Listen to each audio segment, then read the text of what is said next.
Hi YouTube and fellow Doctor Who fans. Today I am going to be reviewing a classic Doctor Who episode which I watched last night, and I wasn't intending to review it, but at the end I was thinking to myself, this is so amazing. I have got to talk to you guys and tell you about this episode.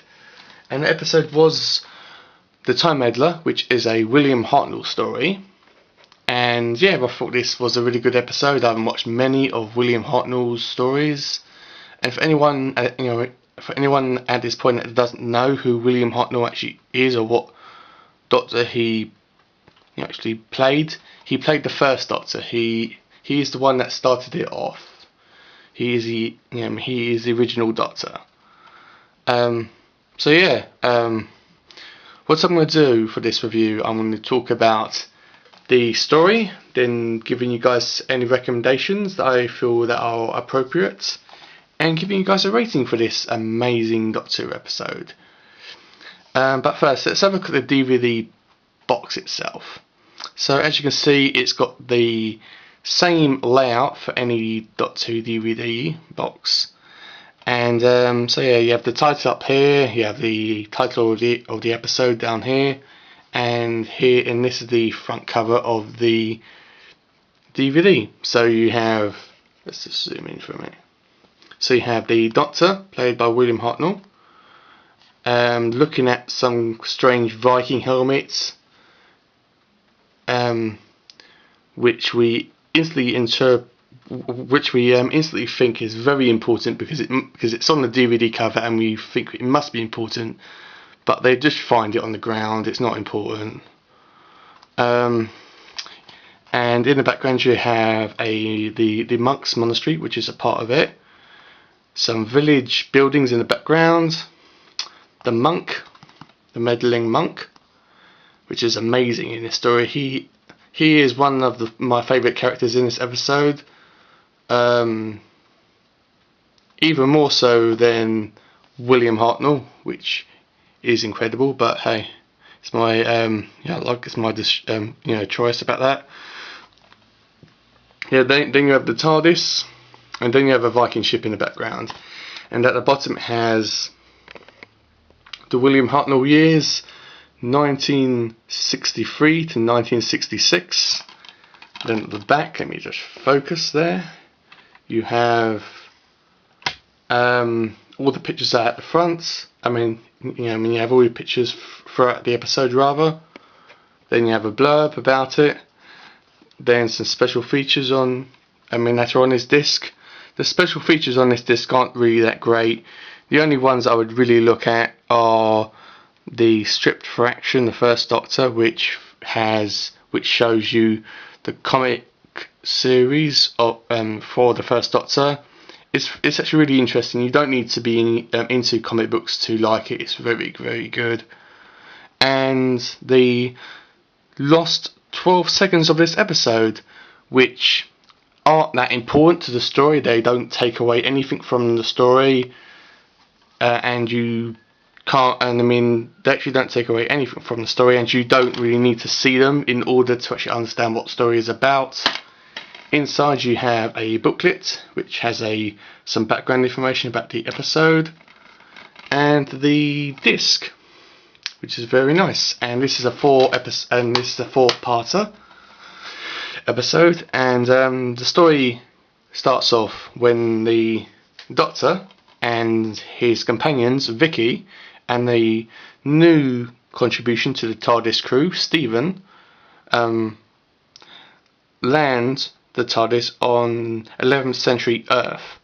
And at this point, Stephen, who has just been told that the TARDIS is a time machine, doesn't really believe that they've landed in 11th century Earth.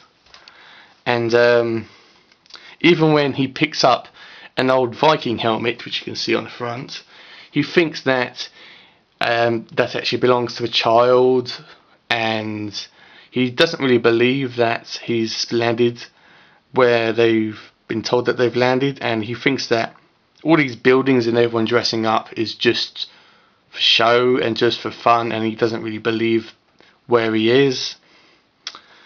But yeah, he's a very, very charismatic and charming and very, very, very watchable and actually very likable for a companion. He's actually not annoying. He's actually not sexist, which is surprising at this time of the stories. Usually in the William Hartnell and Patrick Troughton stories, the male characters usually can be very sexist, especially towards female characters, but he wasn't at all in that way of thinking. So yeah, so they've landed in 11th century England, and I mean while the TARDIS is actually appearing, a strange monk sees it appear and the TARDIS crew coming out, and it doesn't faze him whatsoever. He's actually very intrigued by it, but it doesn't scare him whatsoever. As time goes on, the Doctor and his companions find this village where this group of villagers, which are very, very friendly and very watchable and very enjoyable to watch on a screen, welcome the Doctor with open arms, even though he does dress strangely. Well, and they tell the Doctor about the monastery and having these new monks living there, but they only tell him that they have only seen one of the monks, but they haven't seen any of the others, which is kind of weird. Having these new monks around that you can only see one, but you can't see the others. And as time goes on, the Doctor decides to investigate, and he actually gets captured by this monk, which actually wants to kidnap the Doctor for some weird reason.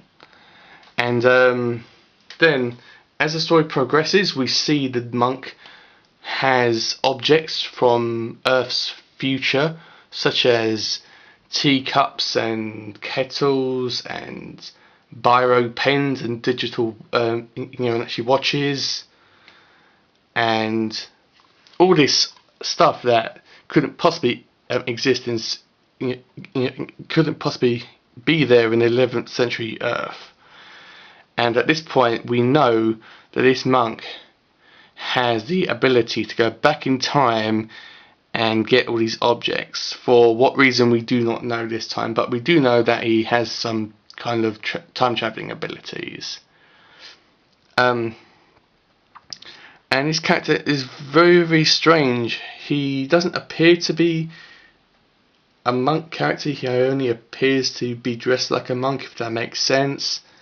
He actually seems to have some kind of hidden agenda during this episode, where he has his checklist, which has all these things that he has to actually do, so he ticks them off.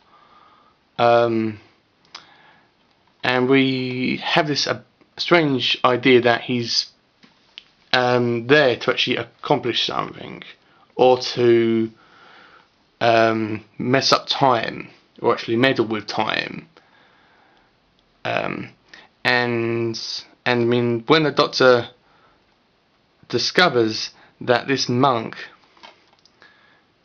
is actually a time traveller, and he's actually there to mess up the course of time.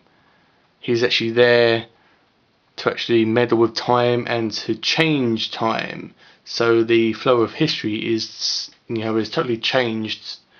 And I mean, that scares the Doctor completely. At first, he appears to rather like the idea and actually laughs at the concept of changing time. And there's a point in the story where we think that the Doctor is actually going to join up with the monk and change time. But the Doctor kind of turns it on its head and actually tells tells the monk that you can't do that and you can't change time. And the Doctor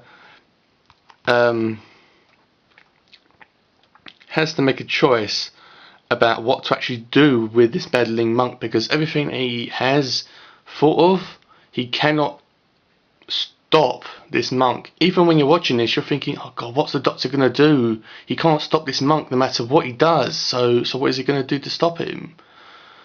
And then, I mean, in the end, the Doctor must find a way to actually stop this monk, or this time traveller disguised as a monk, rather, to actually stop him from actually changing time and actually changing the entire course of history.